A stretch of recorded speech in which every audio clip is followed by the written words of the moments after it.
I'm going to show you how to make my mask that I've been making.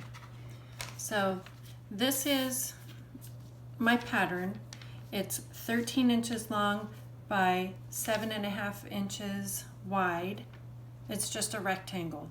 So it's a very efficient use of the bolt of cloth that you have. So the first thing that you do is cut out 2 pieces and lay them with right sides together. Once you have them all flat, you're going to sew the long sides together, leaving the short sides open. That way you can turn it inside out. After you turn it inside out, you are going to iron it flat and then pleat it. Here, I don't know if you can see, I've pleated this. You can pleat it 4 or 5 times.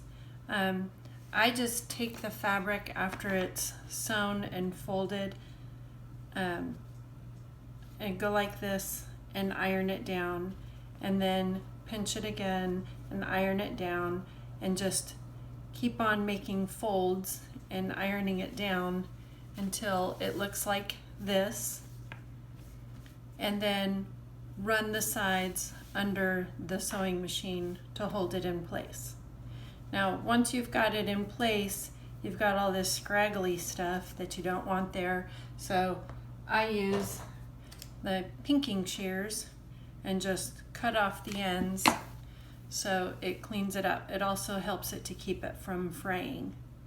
Now, after you get to this point, take something like a pencil. I have a crochet hook here, a J size crochet hook, and I'll just put it there and fold it over the crochet hook so I know I've got plenty of room there for my straps to go. And then sew that in place.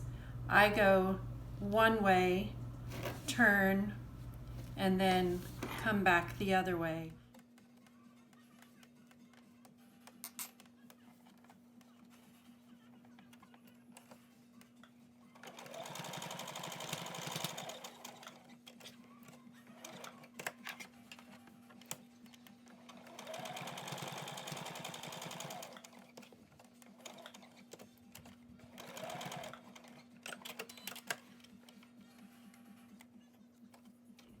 But once you have that down, then you have room on the sides for straps to go through on each side.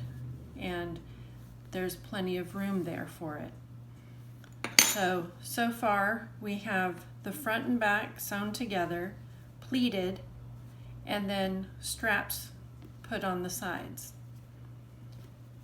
The next thing is you're going to need a strap. So you're just going to make a binding, pretty much, basically what it is. So anything around 40 inches long, and I use 2 inches wide. So you may or may not know how to create a binding. You just fold over the sides like that, both ends, iron it flat, fold it in half like this, iron it down to make a crease in the middle, and then you pull half in one way and then half in the other way, so to hide the edges, the raw edges, fold it over on itself, and you've created a string. Iron it all flat into place. Once you have that, then you can run it under the sewing machine and you get this nice long strip. And all of the raw edges are hidden so it won't fray. Now we're going to put it through the mask we just made. So to do that, you just take your crochet hook and hook it through here and pull it out. Same on the other side. Put your crochet hook in, loop it through the hook, and pull that through, and then you're done. Now to put it on, what I do, oh, I got it twisted up here a little bit. What I do is loosen it way up, like that, put it over my head, and then let it hang down, and then pull these tight so that this part is touching my chin. Open up the accordion fold, put it over my nose, and then tighten the straps and tie it on the top of your head. That way, if you need to eat or take a drink of water or whatever, you can just untie it and let the front fall down, and it will just rest on the front until you're ready to put it back on. Now, these are not surgical masks.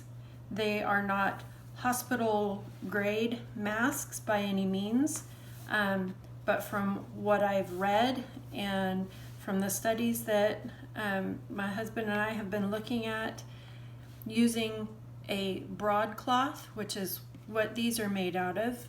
A broadcloth is a denser cotton, or you can get a cotton polyester blend. They're thicker, and with this being double layers, then you have that extra layer of protection. Also, something good to use is an old t-shirt that you don't really care about anymore, or you can use a pillowcase. Just make sure it's not all worn out and thin, because then what's the point? But any one of those is good. Also, something else that I read that's good to use is the material that those kind of cheap string bags and kind of cloth type of grocery bags are made out of. They're an unwoven material. They've got cotton fibers in it, but also mixed with a little bit of plastic.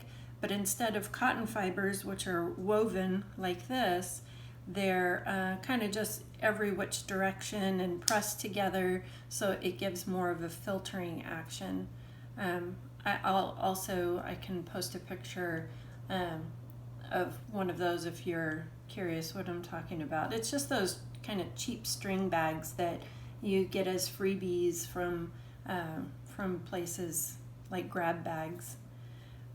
But that's it. This, from what I've understand and what I've read, I can say that this will probably give you 50 to 70% protection from whatever is floating around in the air.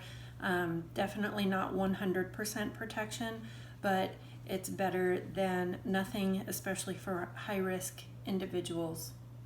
Thank you. Let me know if you have any questions.